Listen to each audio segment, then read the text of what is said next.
Young carer is someone who cares for a sibling or parent that suffers a disability or illness. So to me, as somebody under the age of 18 that would take on the role of an adult. You want to go places with your friends and all, but you just can't because something could happen at home while you're away. I help my brother, he's autistic. If he has a meltdown, then I would help him calm down. I would sit with him and talk to him. A young carer is a stressful life. Complicated and time-taking and just hard. That's like role reversal, parenting a parent. Like half the time with my mum, I have to keep them reminding her, don't forget to take your medicine, don't forget to have breakfast. It's a lot more common than what most people think. I suppose the good thing about being a young carer is some of the support you can get.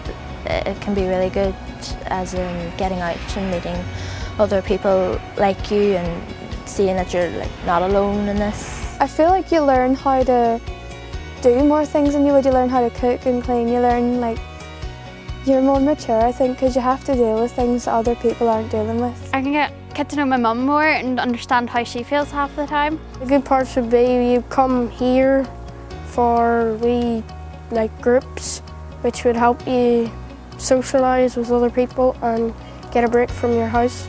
Knowing that you have people who are there to encourage you and to more or less help you in understanding and getting more brave about taking care of your parents and not worrying so much. There's a lot of trust that goes about my family.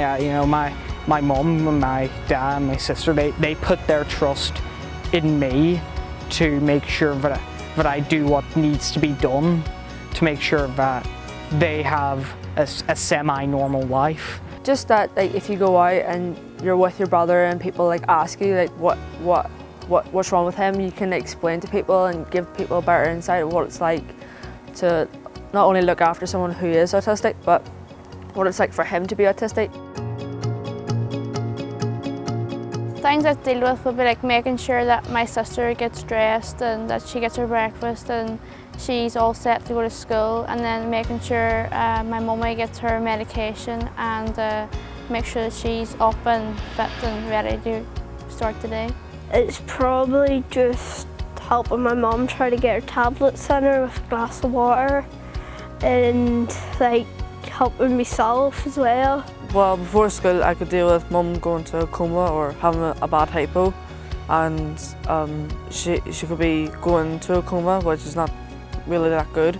You might have to be rushing out of the door to get to school, and you have to find stuff like shoes or a tie for school.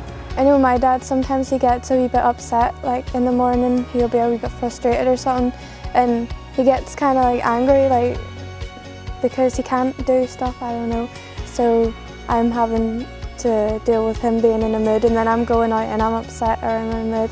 Before school we could be dealing with anything from dashing out medication to helping dress them or telling them to check, say for example my mum has diabetes, so I'd be check your blood sugar, get your insulin, get something to eat.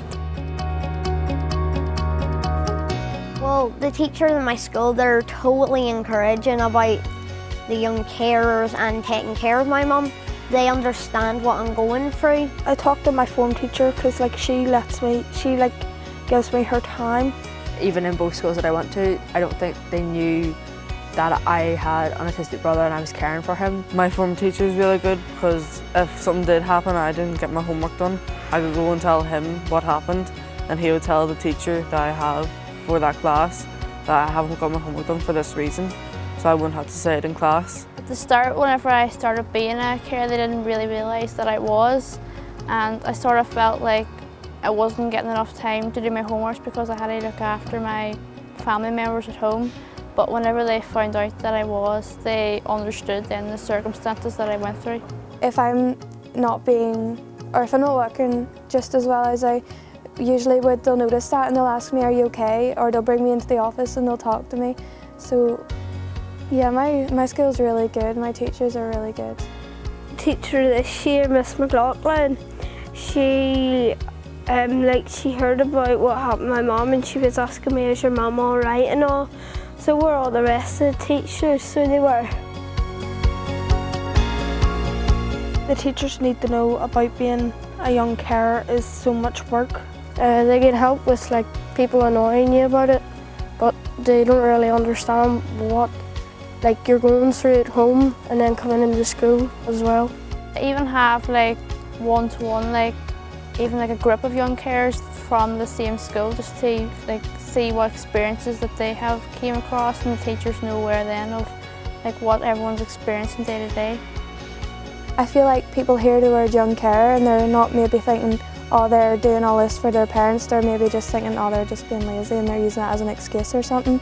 I feel like people don't actually know what a young carer is, and I feel like people could just know more about it would help people. Well, basically, if there's like a support group, so then us young carers can go. If it's anonymous, it'd be a lot more better, so then we don't have to like be labelled. To help young carers within school, they could do after school clubs that would help us revise or do homeworks, or even just a group where young carers can get together so we don't feel alone.